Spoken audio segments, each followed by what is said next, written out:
Chairman, Prime Minister's Museum and Library, respected Sri Nupendra Mishra ji, Director, Prime Minister's Museum and Library, Sri Ashwini Lohan ji, and also respected N.V. Subhash, eldest grandson of P.V. Narasimha Rao, now BJP spokesperson of Telangana, distinguished guests, ladies and gentlemen, good evening, all of you. We have gathered here today to reflect on the life and legacy of one of the greatest sons of Bharat Mata and also Bharat Ratna, our Prime Minister, former Prime Minister P.V. Narasimha Rao garu. P.V. Narasimha Rao garu had a very good equation because we were all one state, from Telugu state at that time. I had a very good equation with him. I know him very well. He was a great statesman and also visionary. The Telugu community is proud of him. He was a true Telugu Bidda who reshaped the destiny of our great nation. Born in a humble family, that too farming family, he showed brilliance from a young age. He was a student leader, a freedom fighter, a scholar fluent in 17 languages. Now we are all talking, why should we learn Hindi? Not only he learned Hindi, he has learned 17 languages. That is how he has become a great man. I am very happy. Today I witnessed one of the best our museum. I really appreciate management committee. Now if you come here, who is who has brought what public policy, how it is reflecting on our lives, and also how it is going to reflect for future of all of us. If you go back again, his political journey, P.V. Narasimha Rao is a shining example of balanced and thoughtful leadership. He served the country in many important roles as a member of Parliament, Chief Minister of Andhra Pradesh, as Union Minister for External Affairs, Defence, Home, and of course finally Prime Minister of India. Very few leaders have had such vast experience, who is aware of social, political and economic challenges country is facing. If you see here, post-independence India, I am dividing two parts. One is from freedom to economic reforms. From economic reforms to now, post and pre-independent economic reforms. In the pre-economic reform era, before 1991, India followed a socialist economic model. Economy saw heavy regulations, restrictions known as license Raj. Foreign investments was limited and business faced a lot of hurdles. The economy grew very slowly, averaging at around 3 to 4%. These are all history. By 1991, India was facing major economic crisis. By mid-1991, our foreign exchange reserves hit an all-time low, just sufficient for few weeks to import diesel and petrol. we are forced to pledge our sovereign gold. It was time to bring in bold reforms and usher in a forward-looking public policy. Always I consider public policy is a deadly combination. If you evolve proper public policy and execute properly, then you can transform totally country's future or state's future. If you see here, as India was facing this challenge, major global challenges in policy and reforms were shaping the world.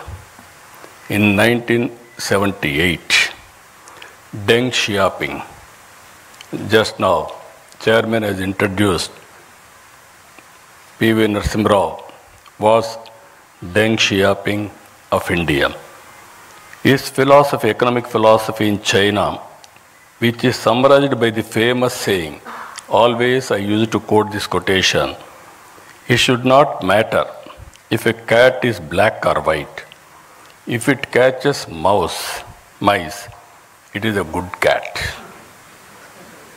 We are calculating if it is black, then it is even sometimes we will go back sentiments. So that is how he made summarized. And also China had launched economic reforms and the impact of the same was seen globally now. During 1891, Mikhail Gorbachev introduced major politico-socio-economic reforms under the umbrella of perestroika and glasnost. Two big countries, two different type of reforms. These two public policies took two countries in different directions. If you see today, China and also erstwhile Russia, it is in this context that P.V. Narasimha Rao became the Prime Minister in India in June 1991. He recognized that the crisis was an opportunity and realized that India needed bold economic reforms. He went ahead and launched the economic reforms, launched the historic economic reforms, that is in 1991. He has changed the future of India. We are all here today. We are enjoying the benefits of his economic reforms, the fruits of his reforms, either education or so many things if you can go through now. Previously, that is pre-economic reforms and post-economic reforms, there is a vast difference. According to me, is a game changer. One, China, Deng Xiaoping was respected in that angle. India's Deng Xiaoping, P.V. Narasimha Rao, nobody can forget his contribution for the nation.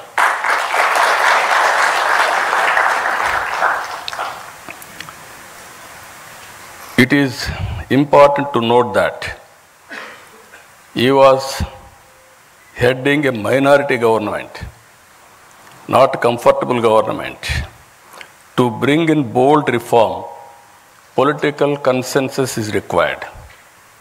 Because of his political acumen, he was able to convince all stakeholders and bring consensus across all political parties beyond their political ideologies. Some intellectuals, friends are there, even media. At that time, India used to talk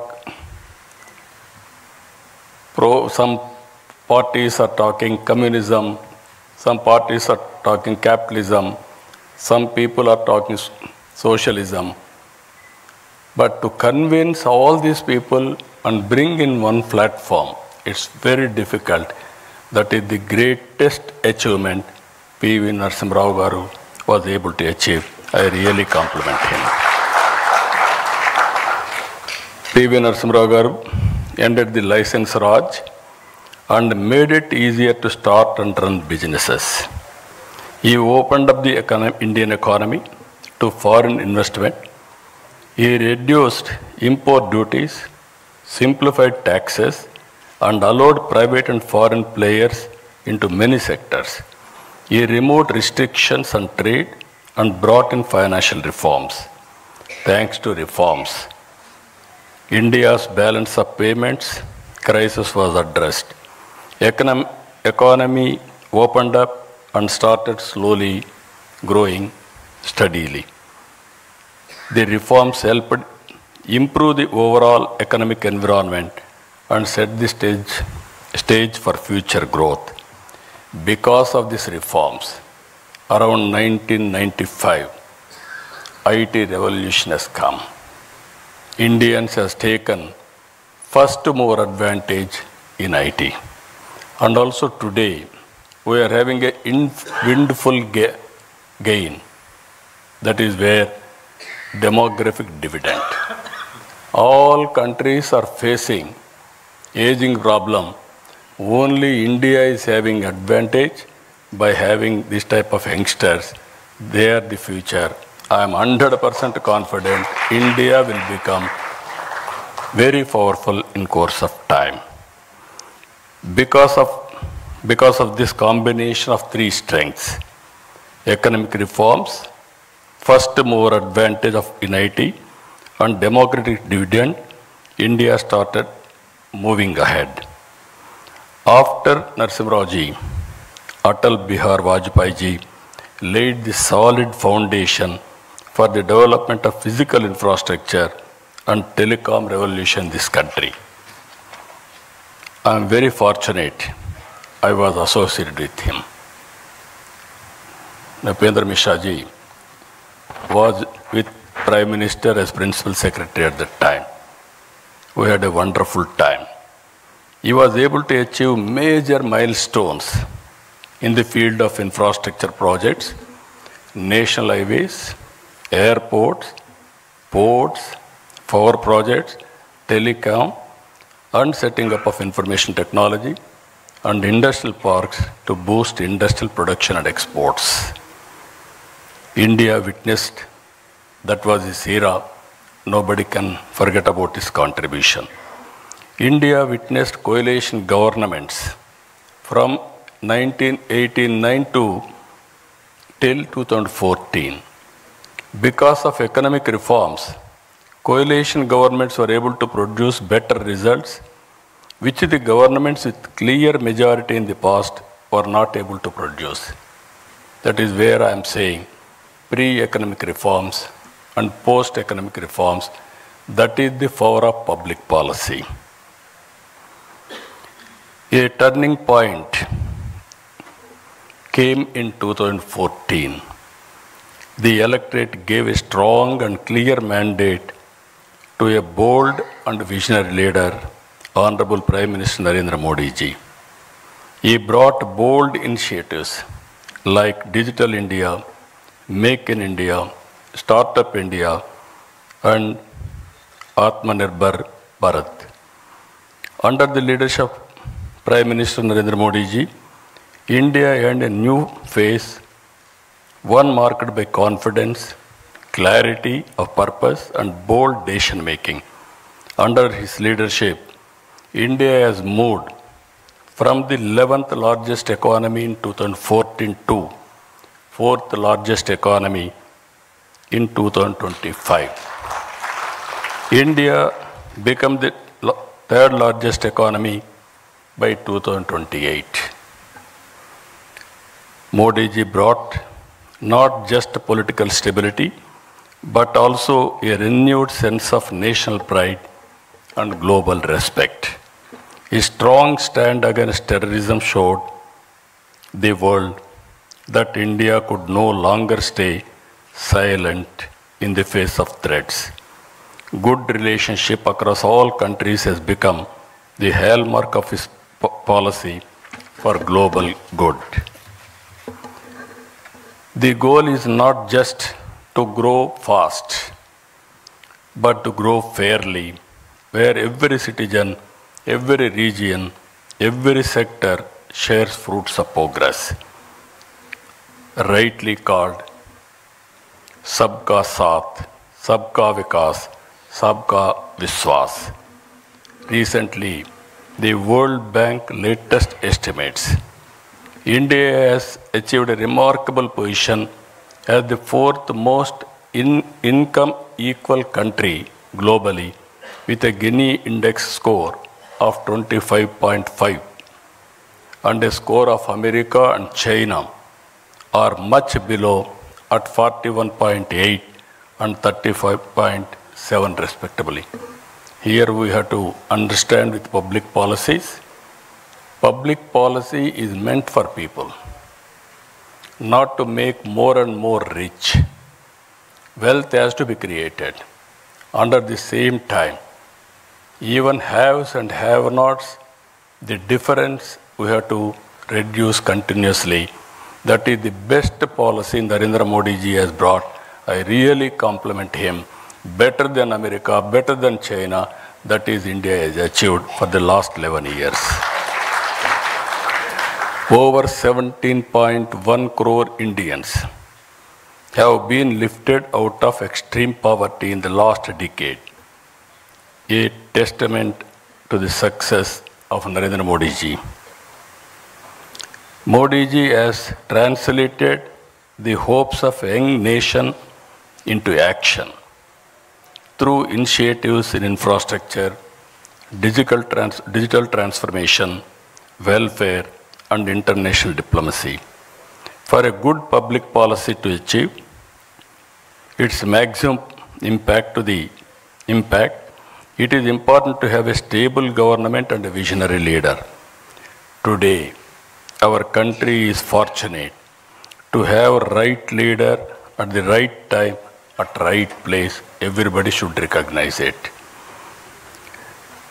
Sri Narendra Modi ji is taking India to global heights with confidence and clarity. He has given us the vision, Vikasit Bharat 2047. In the year, all of us will go to history.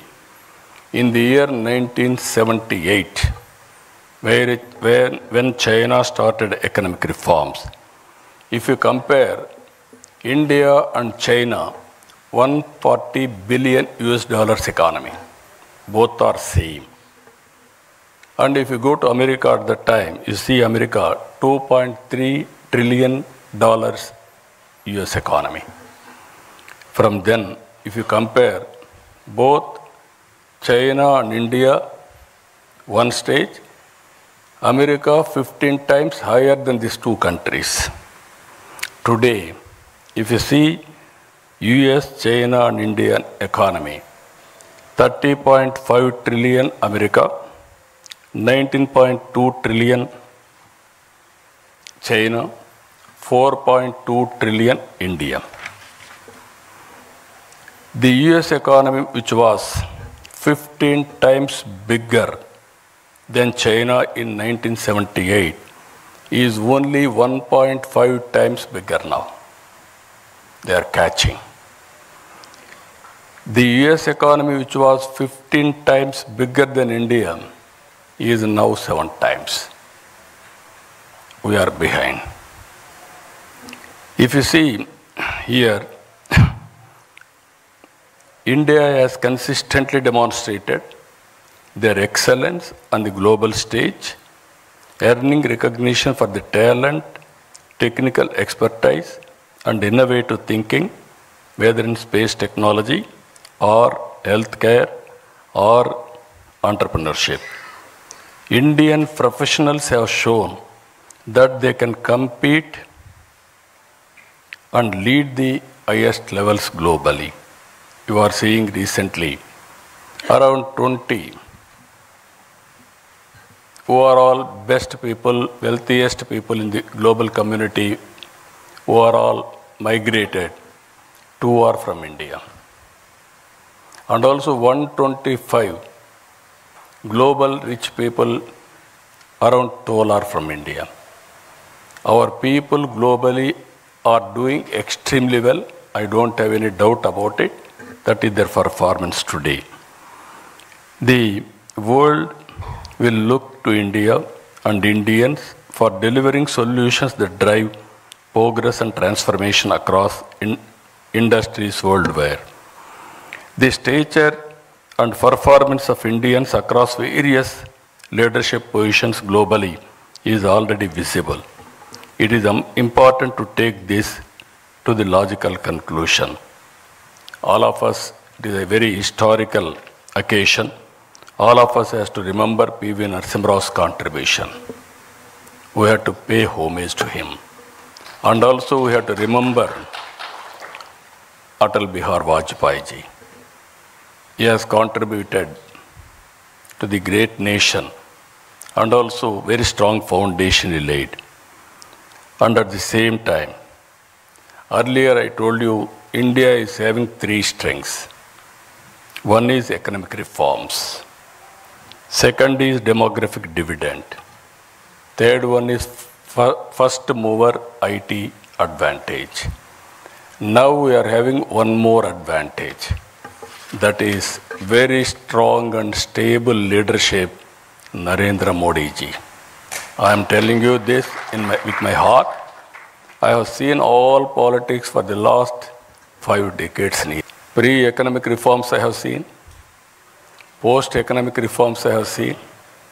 I have worked with different prime ministers very closely. And I supported prime ministers. And I was a coalition partner also. By seeing all these things, at one stage, if you see, around 1995, 91 economic reform started. I became Chief Minister in 1995. I started second generation reforms in Andhra Pradesh. That is where Atal Bihar Vajpayee ji was the Prime Minister. Nupendra Mishra was the Principal Secretary to him. I used to go with new ideas every day. And also I used to influence him, lobbying him for getting it done, positive things. I was very happy the way things have happened.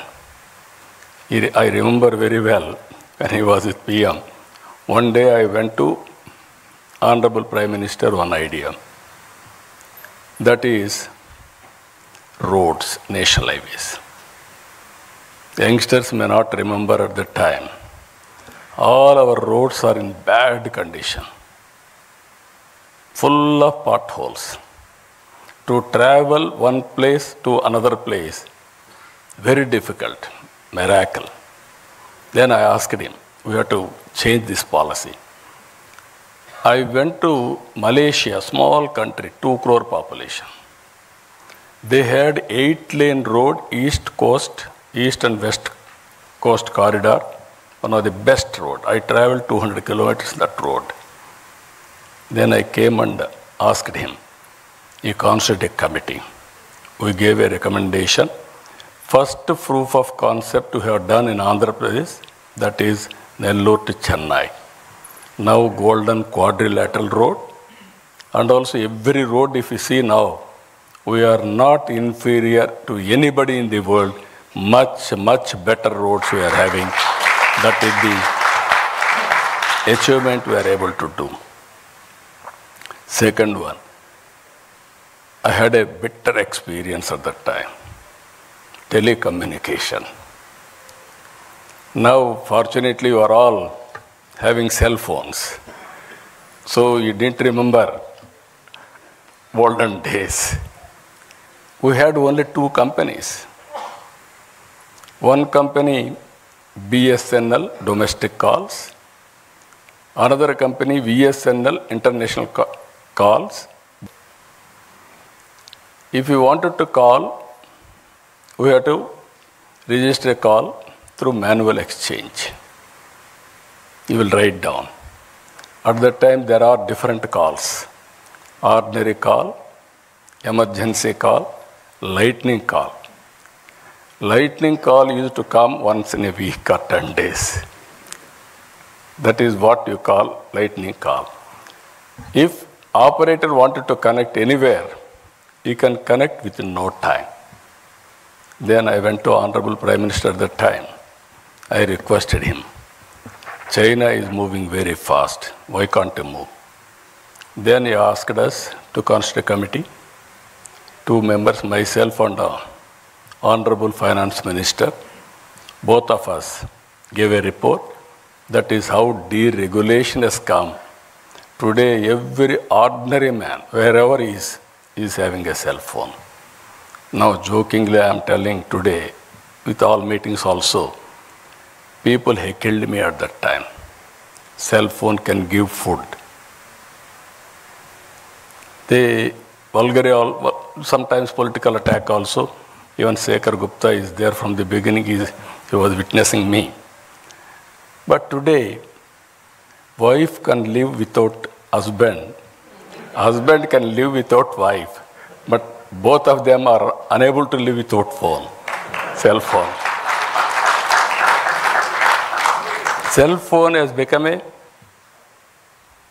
biggest instrument wherever you are, whatever you want to do. Only cell phone is enough to complete your transactions, identity, business, or you wanted to. Nowadays, so many things. This is where I am saying, when I started high-tech city with IT, that was during Vajpayee period. That was in Hyderabad. Now I am going Quantum Valley with artificial intelligence in Amaravati. This is the first of its kind in India now. Now, why I am telling all of you, economic reforms has opened up. It gave so many opportunities. We are able to reach, as on today, 4th largest economy, another 1 or 2 years' time. But from now to next level, that is to be number 2, number 1, 4.5 times and 7 times, we have to compete. But it is possible. We are in inspiring time. For every field, historical data is available. Now tools are available, artificial intelligence. Quantum computing is coming. Knowledge is available now. Global knowledge is available. Now real time data is available. Drone is available. You can get very cost effective data. Now satellite is available. Even it is more cost effective. Even CCTV cameras are available, and also wearables, IoTs, and also sensors. With all these things, you name anything. Prediction of thunderbolts, prediction of cyclones, prediction of cloud burst, and also the impact of flood.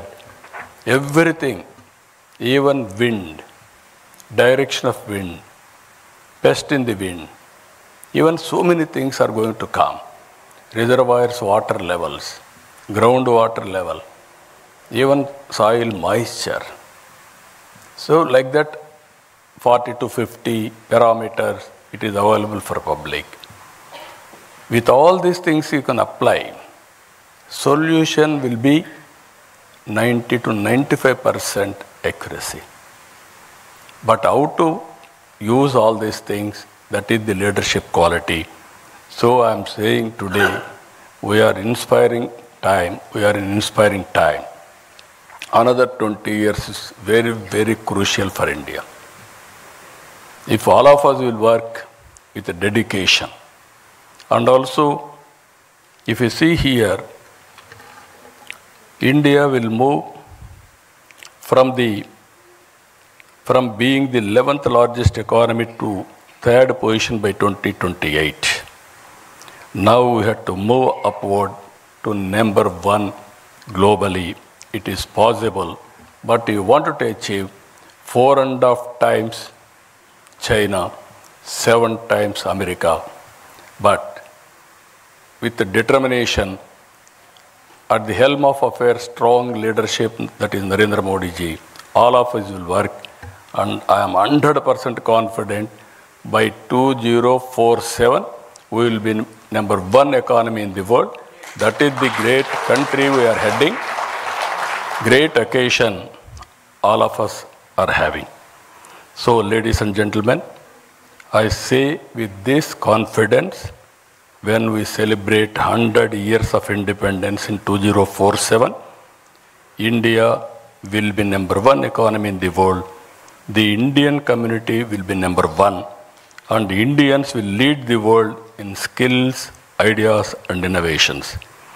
Only through unity, hard work, and shaped sense of purpose, we move forward. Again, I am very happy. This committee is doing extremely good work. Museum committee is doing very good work. At one place, I was able to recollect all public policies started by different prime ministers. Great memories for me for the last 45 years. I have seen sometimes in leadership also, if you can go through, some people are great visionaries. Some people are great performers. Some people are mediocres. Some people are destroyers. All kinds of leaders we are seeing. But all of us should know whom to trust, how to elect proper leadership, and support continuously. Then only that benefits will come all of us. So I am very happy to address today. I am thankful to them for inviting me to share some of my thoughts and my experiences. With this, I am thanking all of you. Thank you. Thank you, Andhra. Thank you, sir, for delivering a highly illuminating lecture on the transformative contribution